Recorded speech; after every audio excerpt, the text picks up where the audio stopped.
This is not Disneyland but Singapore's brand of ecotourism.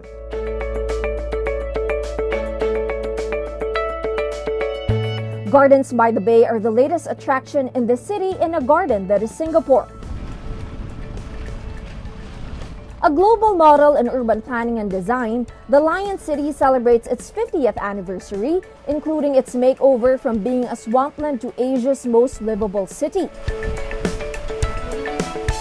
Singapore is not just home to the world's best airport and one of the busiest ports,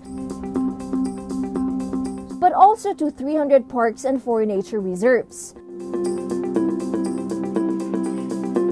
How did the small Southeast Asian nation turn its slums into an urban oasis?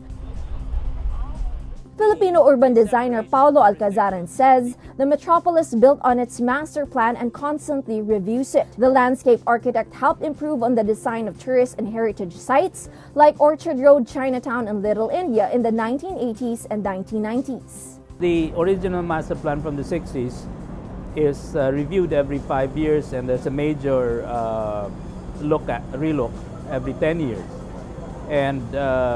And a master plan is never set in stone. It's just a framework. But you need to have a point from where to start, which is the total opposite in Manila. We had plans, but they never used them really as any point for development. Singapore also has a network of parks and open spaces integrated into residential and business areas, making for a walkable and bike-friendly city. This is the Singapore Botanic Gardens, recently named a UNESCO World Heritage Site, the first botanic gardens in Asia to be included in the list. It successfully implemented Lee Kuan Yew's vision of Singapore as a garden city and is a crucial part of its social and cultural heritage. Effective governance and policies make Singapore's blueprint a reality. Faced with a scarcity of natural resources, Singapore makes the most use out of its limited land area. It went vertical in building structures like public housing. From 580 square kilometers, the island nation is now 718 square kilometers in size due to reclamation.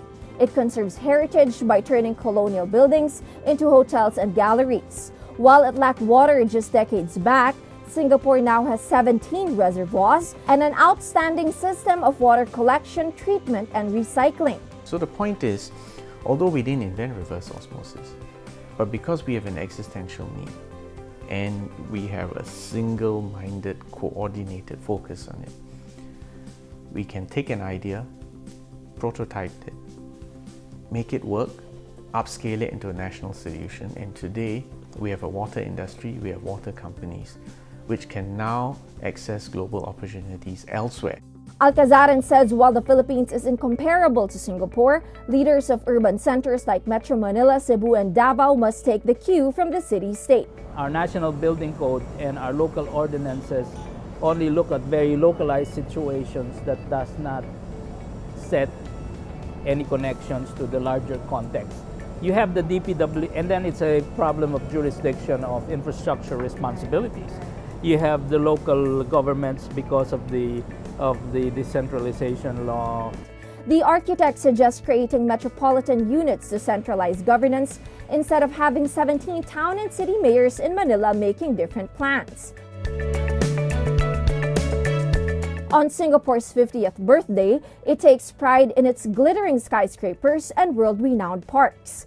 But the more remarkable achievement is the governance and management that built these structures, elements not exclusive to this first world nation, and something its neighbors ideally copy and adapt. Ai Makaraig, Rappler, Singapore.